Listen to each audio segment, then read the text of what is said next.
little chicken nuggets, it's me, Carl. Welcome to Grow TV. Welcome to Grow TV. Hosted by Carl. Where we have fun with our friends, talk about Jesus, and go over everything the Bible has to offer. Now once again, welcome to Grow TV. Hey there, kids. It's awesome to see y'all. Did you do something to your hair? I like it. It's like a cool 70s astronaut vibe. I dig it. Anywho, I'm here at home today getting ready for something very, very exciting. I have the whole day in front of me. I can do whatever I want. Just imagine it. I can go skydiving.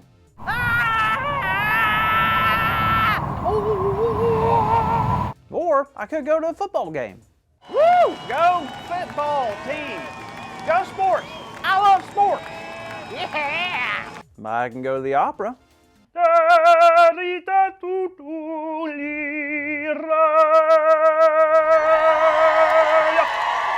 could go to the ocean.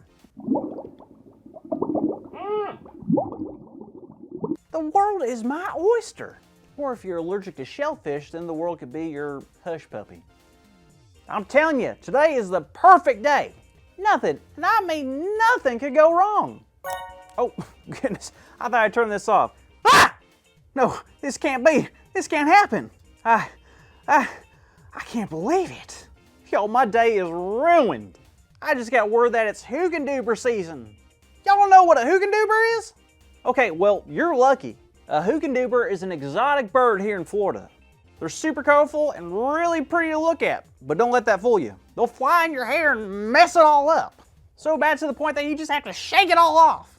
When they flap their wings, they put out this terrible smell. It stinks up the whole neighborhood. And if that isn't bad enough, I'm allergic to them.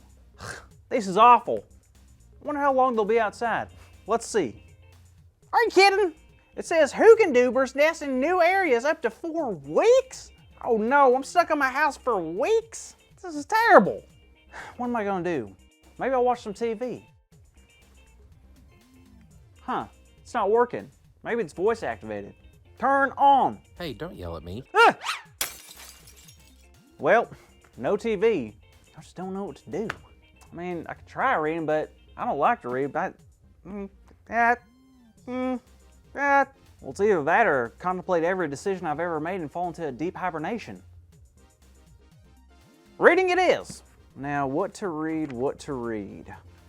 All right, well, let's just pick a chapter of the Bible. But first, I'm going to ask God to really help me dive into this Bible. Okay, here we go. Holy moly, where am I? What is this? What happened? Hi, Carl. Ah! Who are you? What do you want? What do you want, mysterious woman? Please don't hurt me. Easy, Carl. Relax. I'm Grace. I only know one grace, and that's the grace that Jesus offers. That's it. Why are you here? How do you know my name? Where am I? Well, to answer your first question, I'm here because you're here. Huh? Well, you asked God to help you dive into your reading, so that's exactly what happened. You dove into the Bible story. We are where the Bible story takes place. I know, first-time story divers tend to get a little disoriented, so I'm here to help. Wait. Are you saying we're back in time to when the Bible story happened? The actual Bible story? Sorta, somewhere between a dream and reality. Like a fantasy world. This is where you can learn about some of the greatest stories in the Bible, but truly experience it like no other story before. Wow, that's incredible. So, where am I? Let me take a look. Well, if I'm reading this right, I believe you are in the book of Luke chapter 4. What happens then? Let me see. Oh yeah, this is a story of when Jesus was tempted in the wilderness. No way! I love that story. Really? Me too. It's a great story.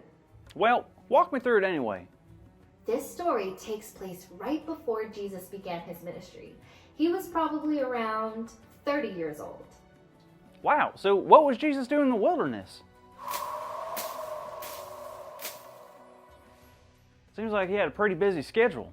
Oh, for sure. You wouldn't believe how much he would be doing for the next 3 years of his life, but he felt it was very important to take some space and be by himself. How long was Jesus out here again? Would you believe me if I said 40 days? 40 days? That's wild. I've only been here for a few minutes and I'm not sure I like it here. Did Jesus have to hunt for food when he was out here, or did he pack a couple of PB&Js? Well, if being out in the wilderness wasn't tough enough already, Jesus decided to fast from food the whole time he was out there. Oh, nice. So like McDonald's or Chick-fil-A? Do they deliver out here? I'm getting hungry. You want anything? Huh?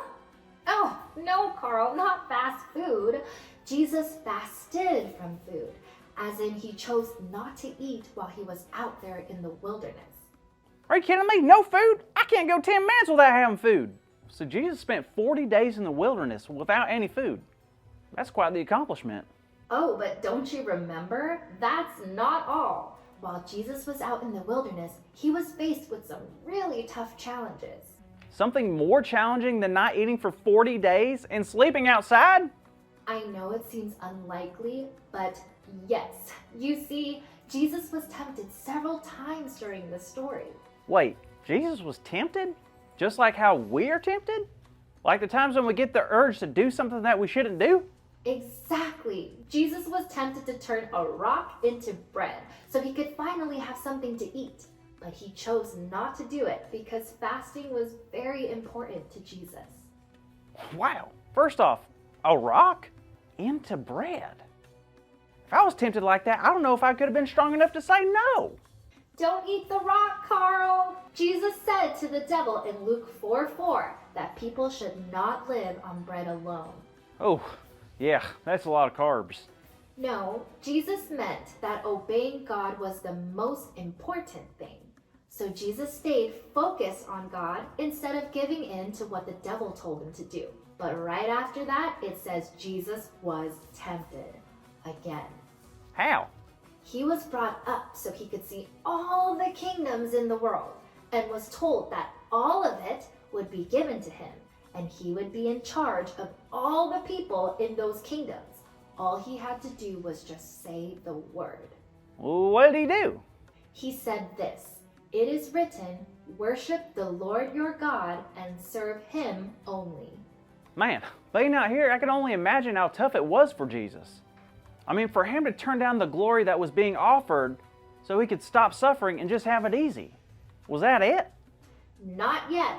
The devil tempted him one last time by telling Jesus to jump off the highest point of the temple. What? Why? The devil was testing him because if Jesus was really the Son of God, of course God wouldn't let Jesus get hurt. God would probably send angels to rescue him. Oh, so then Jesus should have done it to prove that he was God's son. No, Jesus didn't fall for the devil's tricks. Jesus knew the devil was twisting God's words and trying to make Jesus doubt God's power and love. So Jesus said, "Do not put the Lord your God to the test." Wait, I'm noticing a pattern. Wasn't everything that Jesus said directly from the Old Testament? Yep. You see, God gave us the scriptures for many reasons, but one of them is to do exactly what Jesus used it for. Well, what was that? To fight temptation. God knows we will face many challenges in this world, but God also knows we can use the Bible to fight off anything that comes our way. Even hunger, anger, bad thoughts, and sadness? Yes, all of those. All we have to do is read God's story.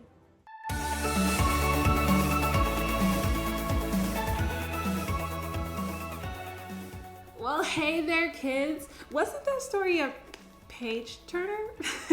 The Bible never ceases to amaze me. We heard about Jesus fighting temptation and overcoming it. I bet it's cool to hear that God can prepare us to fight temptation too. Now, today's big idea is God prepares us to fight temptation. Now, let's say it out loud on the count of 3. Ready? 1, 2, 3. God prepares us to fight temptation. Yay, great job, kids.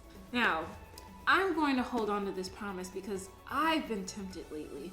It's kind of normal to be tempted, but God prepares us to fight temptation. All right, count on God this week, okay, friends? See you next week.